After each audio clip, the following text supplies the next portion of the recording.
Hello mga kawaiti! I'm gonna show you on how I edit my video thumbnail using Adobe Photoshop. Let's start!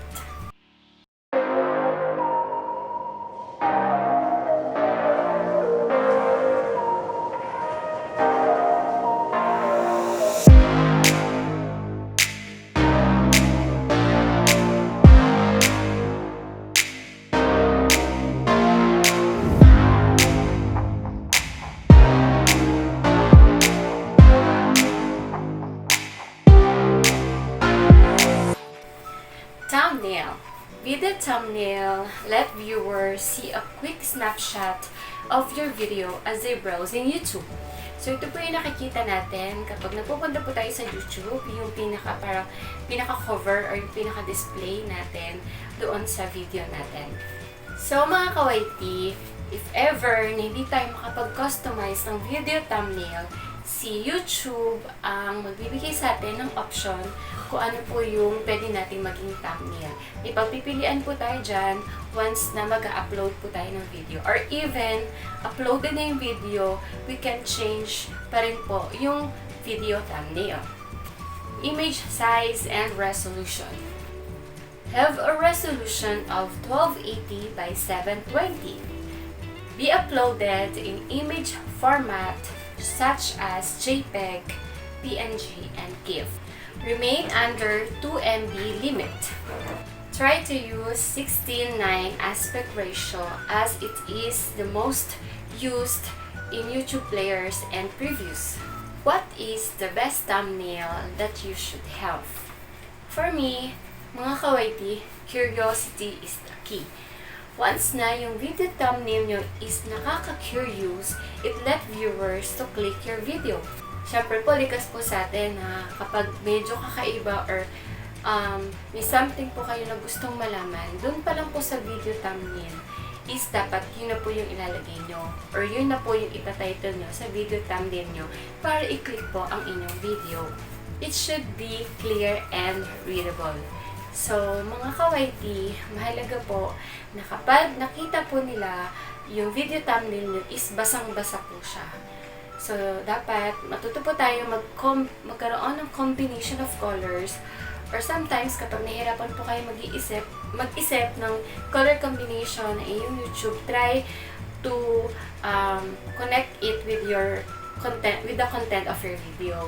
For example po, itong ginawa ko, yung JEBO 9970. Ginaya ko po yung color noong mismong logo po nila doon po sa aking video thumbnail.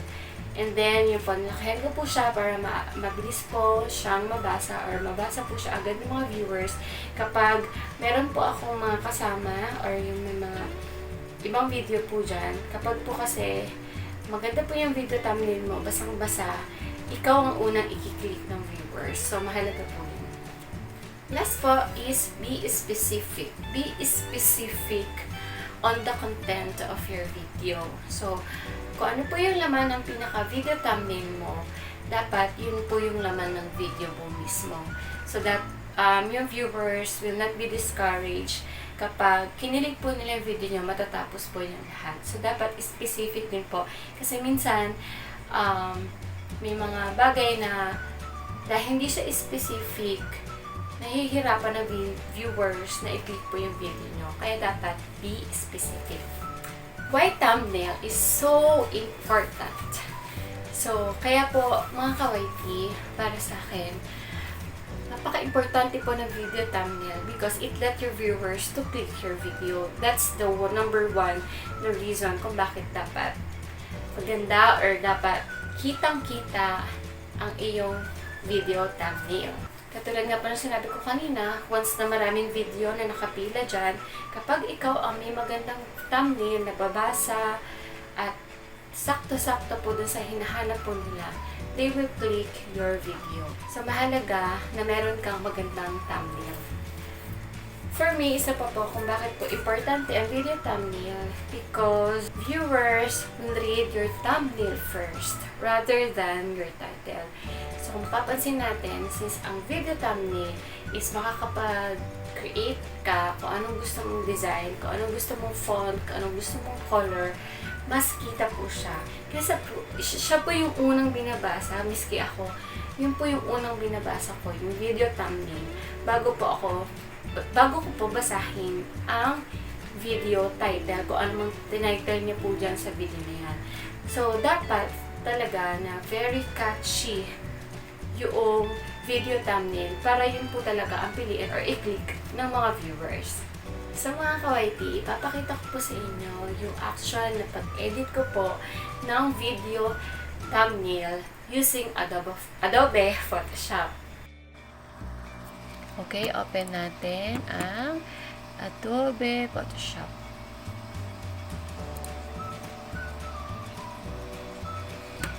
Then, dito po, ayan, nakasave, click natin yung new.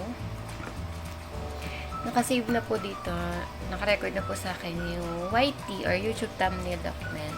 So, ito na po yung sinasabi kong size kanina, which is yung 1280 by 720. So, click lang po natin yan. Ayan. So, ang gagawin po natin is yung sa sister ko na thumbnail. Ayan. Ito po yun, yung how to find out total watch hour. Medyo malaki na rin po yung views niya. Pero kapag binago po natin yung thumbnail nito, feeling ko mas lalaki pa to lalo yung views. So, ito po, ang nakalagay sa kanya, diba? Find out total watch hour easily in just. So, medyo bitin pa nga po itong nakalagay dito. At mapapansin niyo po, sinabi ko po kanina, na dapat yung thumbnail should be readable, clear and readable. So, papansin natin, dahil sa background niya, medyo hindi ganun na nababasa yung thumbnail niya. Ayan, yung font. Hindi po siya masyadong nababasa. So, try po natin, mga ka-YT, na ayusin po ang thumbnail nitong kapatid ko po. So, samahan niyo ako. So, yun nga, inopen ko na po itong Photoshop. Ayan na po yun. And then, naisip ko po, dahil ang nakalagay po dito sa kanya is find out total watch hour easily in just. So, para sa akin po, parang mas okay kung ang itatitle natin sa kanyang thumbnail is how to check total watch hours using sa phone.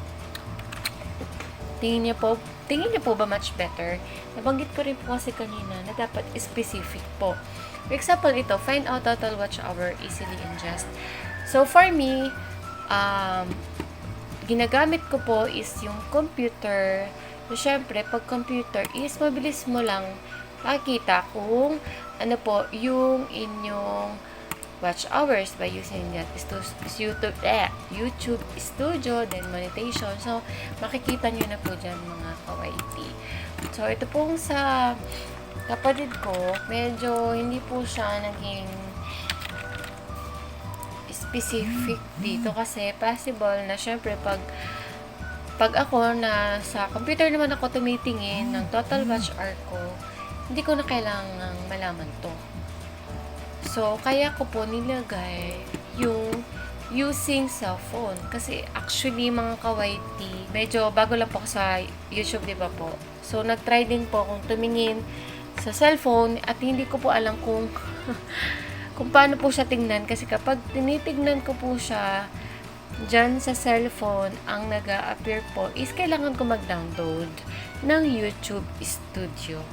Ayun. So, yun. Tinry ko din naman mag-download ng YouTube Studio, pero nung nakita ko tong video ng kapatid ko, mas madali pa siyang tingnan para sa akin. Mas okay yung details kasi para kang tumitingin sa desktop. So, try po natin ilagay po ito. How to check. Wait lang. Hold on. So, ito lang po. I-type nyo lang po yung letter T. Text room. Yan. For example, lagay natin how to check. So, maya na lang natin ayusin mga ka-YT. Ayan. I-enter ko po. Talagay ko naman po yung total enter, and then watch, sorry, enter, and then hours. Yan. Enter. Pansin niyo po, hindi ko pa ginagamit yung isang enter na magka-second paragraph siya.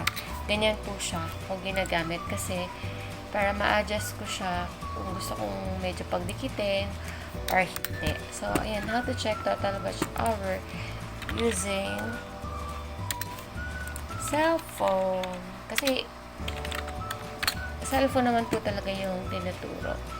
Ayan, for example, yan po siya. So, syempre, lagyan po natin ng mga kulay.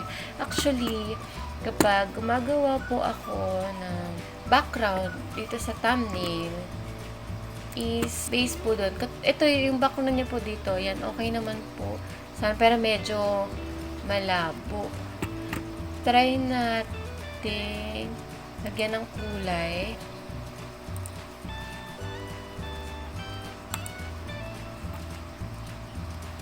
Ito, pwede kaya ito. Wait lang ha. Try natin para magkaroon lang siya ng kulay. Kung pwede to.